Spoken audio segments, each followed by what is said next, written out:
رحمت اللہ علیہ درویش تھے دلی کے، بہت سارے لوگ مرید تھے، ایک بڑا خدمت گزار مرید تھا، مزدوری کرتا تھا، غریب تھا، تو 6 بیٹیاں تھیں اس کی۔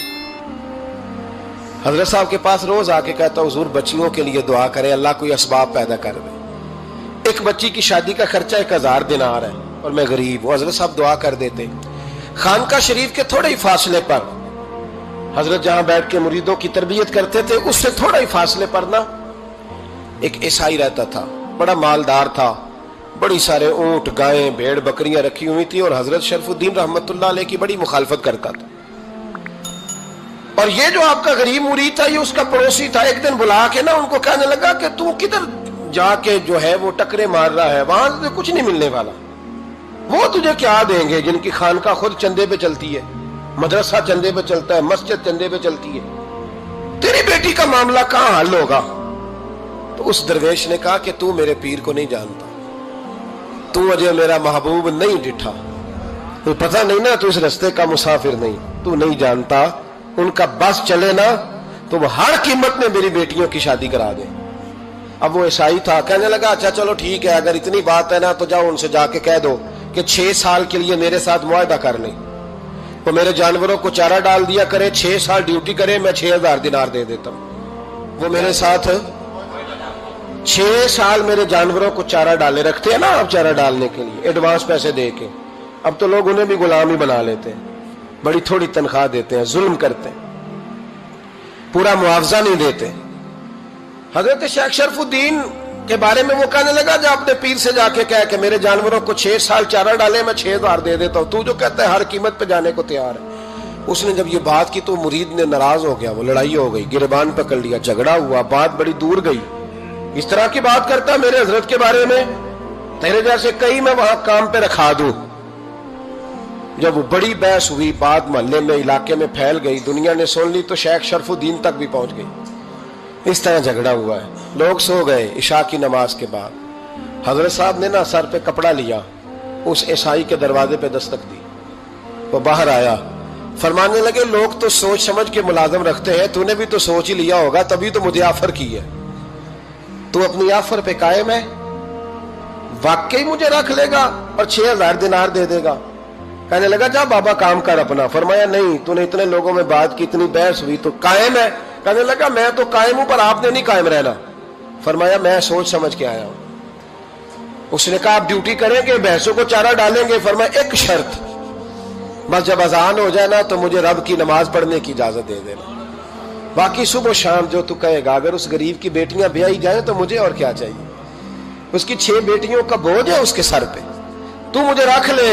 اللہ اکبر۔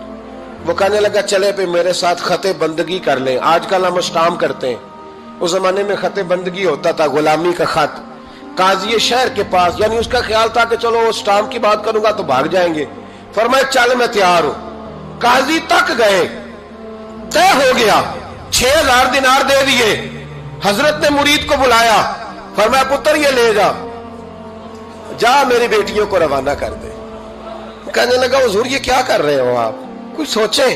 فرمایا یار جب تجھے بیٹا بنا لیا تو پھر میری پوتیاں تو لگتی ہیں نا، میرا حق تو بنتا ہے نا، جا کے ڈیوٹی کر، ان کو بیاہ دے۔ بات پھیل گئی، بادشاہ بھی عقیدت مند تھا، وہ 12000 دینار لے کے پہنچا۔ کیا بتاؤں ان رب کے بندوں کا دل کیسا ہوتا ہے، کیا درد ہوتا ہے، کیا رنگ۔ 12000 دینار لے کے بادشاہ آیا اور آ کے حضرت کو پیش کیے کہ حضور آپ دیں اس عیسائی کو ڈبل دیں اور جائیں کام کریں۔ آپ فرمانے لگے تو پیسے دے، شرطیں نہ لگا، میرا جہاں دل کرے گا میں خرچ کروں گا، مجھے تو مزہ ہی اب آنے لگا ہے، ابھی تو لطف آ رہا ہے، ابھی تو ذائقہ آیا ہے کچھ کرنے کا، پیسے دینے ہیں تو دے، پابندی نہ لگا، جہاں میرا دل کرے گا میں۔ اس نے کہا حضور ٹھیک ہے رکھ لے۔ حضرت نے فجر مسجد میں پڑھی، جیب میں 12000 دینار تھے، اعلان فرمایا بھی کسی اور کی بیٹی بھی بیٹھی ہے تو پیسے میرے پاس ہیں۔ وہ 12000 دینار بھی بانٹ دیا، اور 12000 دینار بانٹ کے نا تو پھر چلے گئے کھیت میں چارہ کاٹنے۔ اس عیسائی کو کسی نے بتلایا کہ ان کے پاس تو 12000 آیا ہے، پر تجھ سے جان نہیں چھڑائی انہوں نے، کہ وعدہ یہ ہوا تھا کہ 6 دیں گے تو جائیں گے، جب تک دیں گے نہیں تیرے گھر میں کام کریں گے۔ وہ نا چارہ کاٹ رہے تھے، حضرت صاحب تو وہاں پہنچ گیا، دور جا کے کھڑا ہو گیا، کہنے لگا بابا پہلے تو میں نے مسلمانوں کے اخلاق سنے تھے، اب تو میں نے دیکھ بھی لیے، پر یہ بتا جب 12,000 آیا تھا جان کیوں نہیں چھڑائی؟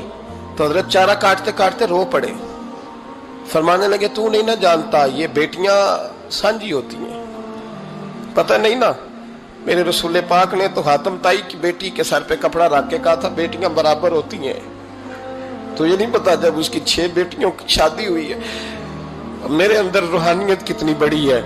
فرمایا پھر 12,000 آیا ہے تو 2-4 بچیاں پھر گئی ہیں، تو یہ نہیں پتا میں اندر سے راضی کتنا ہوں، میں تیری نوکری کرتا رہوں گا، پتہ نہیں اللہ کتنی بیٹیوں کو بیاہ دے گا۔ اتنا رویا وہ عیسائی کے پیروں میں بیٹھ گیا، کہنے لگا بابا میں نے تیری مخالفت کی ہے پر تیرے قریب آ کے پتہ چلا ہے کہ تو بہت اونچے اخلاق کا مالک ہے، اور اگر تیرا یہ مقام ہے تو تجھے اخلاق سکھانے والے محمد عربی کی شان کتنی ہوگی۔